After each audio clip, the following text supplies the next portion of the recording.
नमस्कार दर्शको, हळदीचे महत्त्व आपणा सर्वांना माहीतच आहे।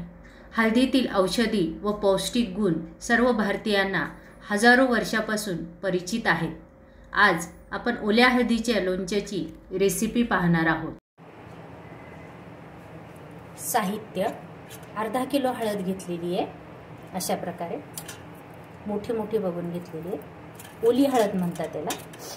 लिंब 8 ते 10 लिंब घेतलेले आहेत। लोणच्याचा मसाला, फोडणीसाठी तेल, लाल तिखट, मीठ चवीनुसार, जिरे आणि मोहरी एकत्र करून घेतलेली आहे। या ओल्या हळदीचे आपण साल काढून घेऊया।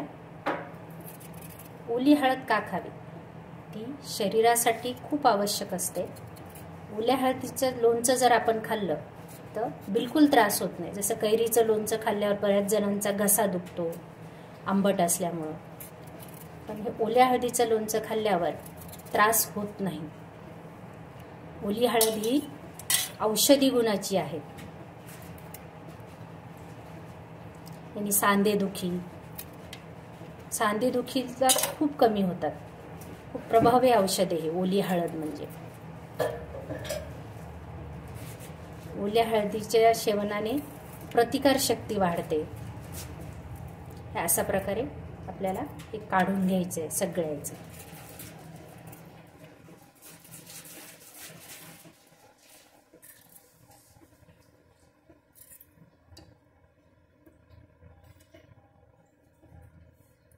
ओली हळदीचं लोणचं जर तुम्ही नियमित खाल्लं तर तुमचं कोलेस्ट्रॉल पण कमी होतं।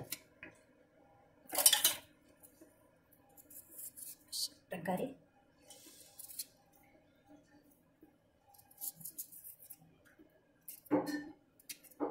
साल सगळ्याची काढून घ्यायची।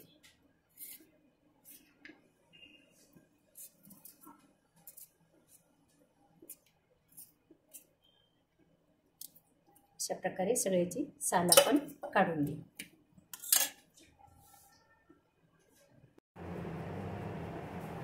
हे बघा, अशा प्रकारे आपण सगळी साल सगळ्याची काढून घेतलेली आहे। अशा प्रकारे मधून असा रंग दिसतो त्याचा। त्याला आपल्याला किसून घ्यायचं किसणीवर।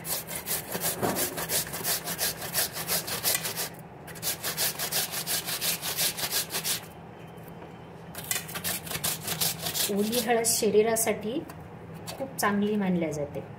रोग प्रतिकार शक्ती वाढते आणि खायलाही खूप छान लागते।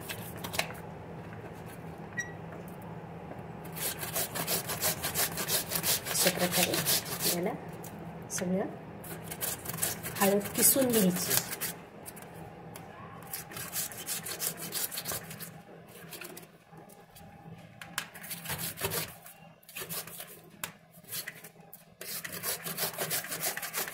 हाताला लागणार नाही अशा प्रकारे पकडायचं आहे।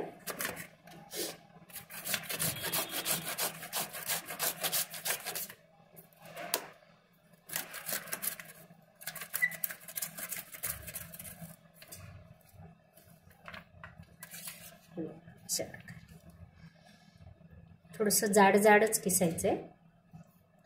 तुमच्याकडे जी कोणती किसणी असेल त्या किसणीनं तुम्ही करू शकता।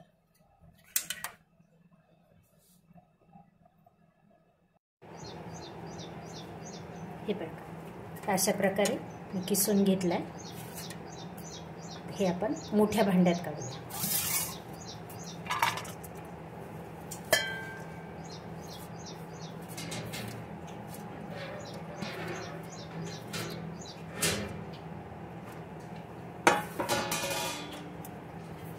हे बाजूला ठेवू।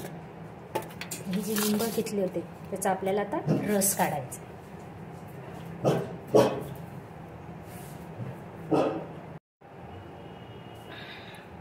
अशा प्रकारे सगळ्या लिंबाचा आपण रस काढून घेतलेला आहे।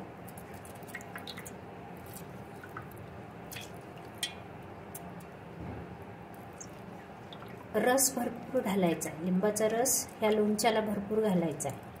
जेवढा जास्त रस तुम्ही घालाल तेवढं लोणचं चांगलं होईल। तर हे बी काढून टाकायचं आहे आपल्याला।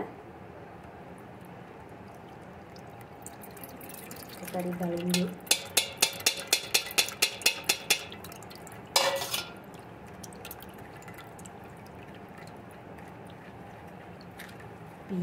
आणि हे सगळं वरचं काढून टाकायचं आहे. तर आपल्याला रस घ्यायचा आहे. अशा प्रकारे झाला आहे रस. आता आपण साहित्य टाकूया सगळं. 2 मोठे चमचे लोणच्याचा मसाला घेतला आहे. हा केपरेचा लोणच्याचा मसाला आहे, तो टाकायचा आहे.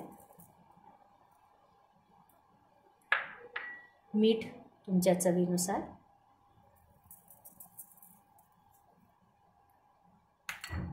लाल तिखट 1 मोठा चमचा. आणि हे जे आपण लिंबाचं रस काढून ठेवला होता तो त्याच्यात टाकायचा आहे.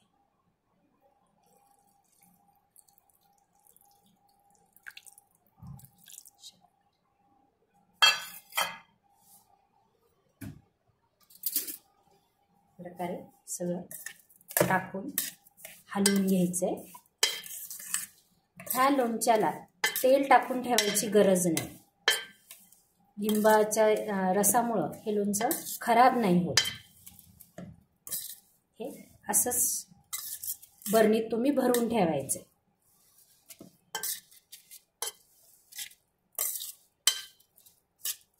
आपलं असं खमंग लोणचं तयार आहे. हे तुम्ही पोळीसोबत,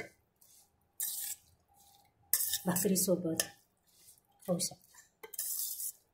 गरम भात आणि त्याच्यावर हे लोणचं, आहा हा, स्वर्गीय सुख. अशा प्रकारे आपलं हे लोणचं तयार आहे. आता तुम्हाला खायच्या वेळेस थोडंसं असं बाजूला काढायचं आहे.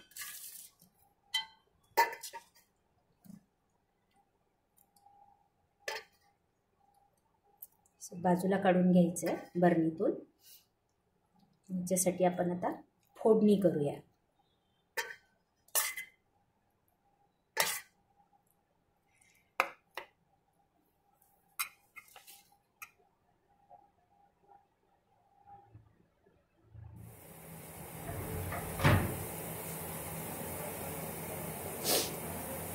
प्रकारे आपली फोडणी तयार आहे. या लोणच्यावर घालायची. छान वास येतोय.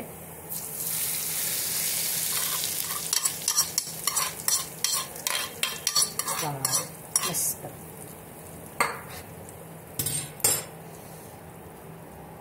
बघा रंग किती सुंदर आलाय.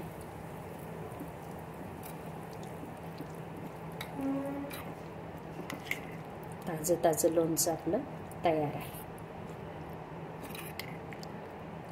गरम भातावर, भाकरीसोबत.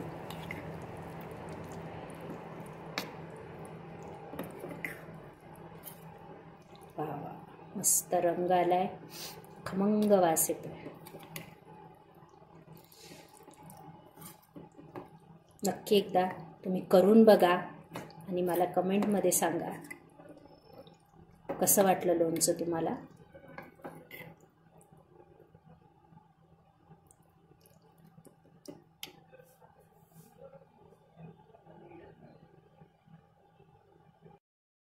हे लोणचे बनवणे अतिशय सोपे आहे. त्यामुळे आपण सर्वांनी ते करून पाहावे. व माझा व्हिडिओ आवडला असेल तर लाईक बटन दाबा व आपल्या प्रतिक्रिया कॉमेंट बॉक्समध्ये लिहा. आपणास माझे रेसिपीचे व विविध देवळांचे व्हिडिओ आवडत असतील तर असेच व्हिडिओ पाहण्यासाठी या यूट्यूब चॅनलला सबस्क्राईब करा व आपल्या मित्रमैत्रिणींना शेअर करा. धन्यवाद.